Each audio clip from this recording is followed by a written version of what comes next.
waliwo abantu abalina endwadde za UTI ne STI ziringa zifaanagana. STI and UTI endwadde ezo muli Candida, omuli kabootongo n'endwadde endala. Naawe okozesa product eno eya Rosemary Mega 7. Abakyala bw'oba omanyi osiibwa wansi, bw'oba omanyi nga gw'okubwa obutuututtu oba amabwa ne gavaamu ne gafuuka n'ebiwundu ebinene, ovaamu ekisu ekibi, olina kabootonga w'ekisu ekikufulumira mu bitundu bye ebyekyama, ogenda kukozesa product eno, wabula ogenda kufuna n'ey'okunaabirako yeeno eya Rosemary 24/7 Clear. Product eno yakunaaba si yakunywa. Abakyala ndina mmwe ng'olina Candida, olina kabootongo, naye abakyala ebiseera ebisinga mmwe temwefaako. We munaaba mwejabula, temufaayo oba wafunye, ogenda okutegeera nti oli mulwadde wa Candida ng'ate kigenze wala. Bw'ogenda okunaaba kwata input yo giwunyeko owulira akawoowo ke katuufu oba kakyuseemu. Ogenda kunaaba product eno eya Rosemary 24/7 Clear. Ogenda kuginaaba otya? Ogenda kutabula obusaanikira 10 mu lita y'amazzi emu. Onaabe abakyala, naaba mu nnaaba entuufu, teweejabula, naaba mu nnaaba eyalagirwa. Kati obuzibu bugenda kujja nga gwe wasiba enjala, ng'olina enjala mpanvu, ogenda kuba bwewonya Candida weeteekeko amabwa. Product eno yakunaaba bunaabi. Naaba nga amazzi gabuguma, onaabe emirundi 3 olunaku, ku makya, mu tuntu, kawungeezi. Product eno ya $1 ne Mega 7 wa $1. Ngeze ku product endala eyitibwa Rosemary Clear Plus. Abaami eno yammwe, abaami weemulimwe. Abaami naawe nkusaba amaaso n'amatu. Product eno eyitibwa Rosemary Clear Plus.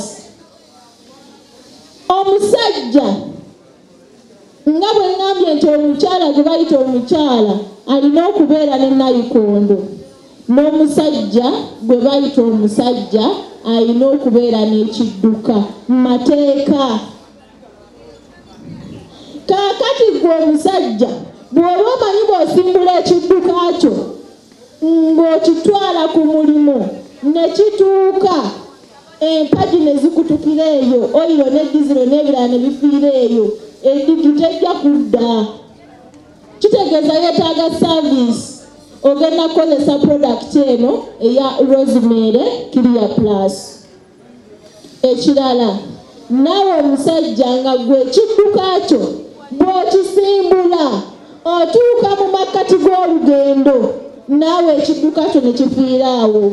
Kitegeeza togenda kutuuka gy'obadde oyagala kgenda, aye togenda kudda. Naawe ekidduka kyo kyetaaga service ye Clear Plus.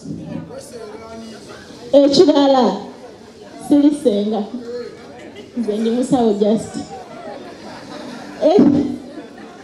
Ekirala, waliwo n'oyo nga ye ekidduka kye bw'asimbula wano we tuli, atuuka wali ku geeti nga webeera bokisi ezikira, nga bw'ava wagikuba n'agikuba n'eyaka, n'avaawo atambulako 2 ng'eddamu ezikira, nga era agiremerako ng'asimbulamu wano nawali ng'ezikira, mu bufunze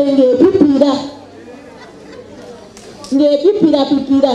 Naawe ogenda kukozesa product ya Rosemary Clear Plus. Ekirala, waliwo oyo ye nga weebeera bokisa ne wagikuba emigere 9 teva mu kifo, nga naye ekidduka kye kyafiira ddala. Obwo si bulwadde kusawo Uganda okubanga kyafiira ddala ekidduka kyo. Weekwate product ya Rosemary Clear Plus ojja kutereera. Ngenze ku kirala, waliwo abasajja abakozesa enkola ya masturbation oba okwematiza oba okwemazisa. Embeera eyo etuukawo mu mitendera ebiri.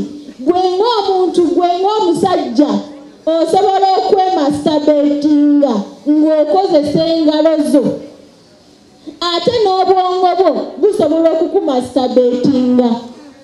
Kati singa gwobeera wemasturbatinze osobola okweyabya emisuwa niweemalamu amaanyi okukakananga ne sayiruuti y'okumakya tokyagikuba ate nga kibi nnyo.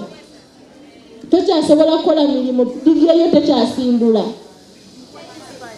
Ate obwongo bukumasturbatinga butya? Osobola okulaba movie, example, oba osobola okulaba omukyala yenna ng'omulinamu interest.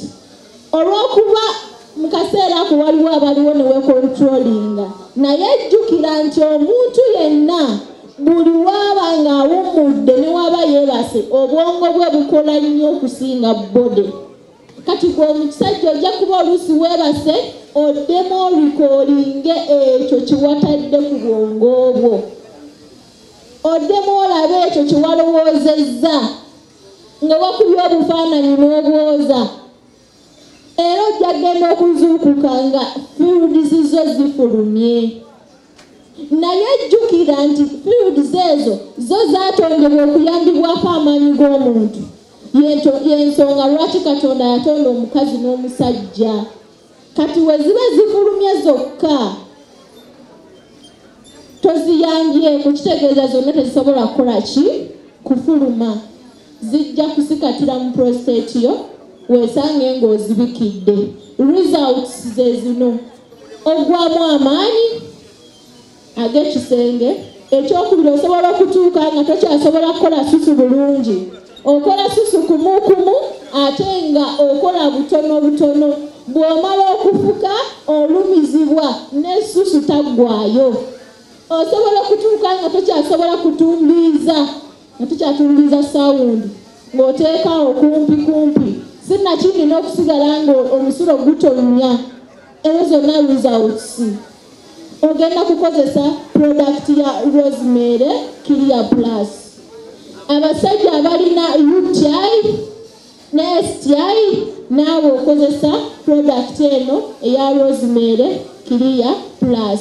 Wabula eno product ya kunywa endwadde nga Candida, kabootongo, gonorrhea, endwadde y'abazira oba enziku, okozesa product eno oginywa bunywi. Wabula onaabirako product ya Rosemary 24/7 Clear.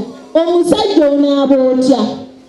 Omusajja ogenda kutabula obusaanikira 10 mu mazzi agabuguma. Ogenda kuteekamu obusajja bwo bubuliremu. Nandikugambye otuulemu naye ndabanga amazzi amatono. Kati simanyi oba gwe wonootuulamu liita enaakumala n'obuliramu. Bw'oba tekumala, funa oba kikopo oba kikebe oba siwaani, teekamu obusajja bwo bubuliremu eddakiika 15-3. Ojja kuwulira nga ebicaafu bikufuluma, sinnakindi okubyerabirako n'amaaso go nga bifuluma. Product eno ekirala kyekola, waliwo abantu abalina ekizibu ebisambi nga byekuuta. Bw'atambula ebisambi byekuuta, obwo bulwadde bubi. Sala ebisinga kisobola okuva ku mugejjo. We byekuuta osobola okusiikana nga ofunye amabwa ku bisambi wamu n'ebbala etagenda kuvawo mangu. Abantu abeerongoosa Kampala, Mubende, Kyengera n'obutuka, bambi ogenda kukozesa product eno ya Rosemary 24/7 Clear. Omusajja gw'alina okwebeereramu, kubanga bw'ogendanga mu saluuni ne weerongoosa n'obutuka, gwe kennyini weerongoosa n'obutuka ogenda kunaa product eno. Wabula singa ofuna akatulututtu konna wadde tomaze kwerongoosa, yanguwa ofune eddagala. kubanga wonna akagaliya nga kakyali katono ojja kwesanga nga lifuuse eggweddene nga tokyasaana kwambala ngoye. Ogenda kukozesa product eno ya Rosemary 24/7 Clear. Onywereko product ya Rosemary Clear Plus. Buli product ya mutwalo promotion olwaleero.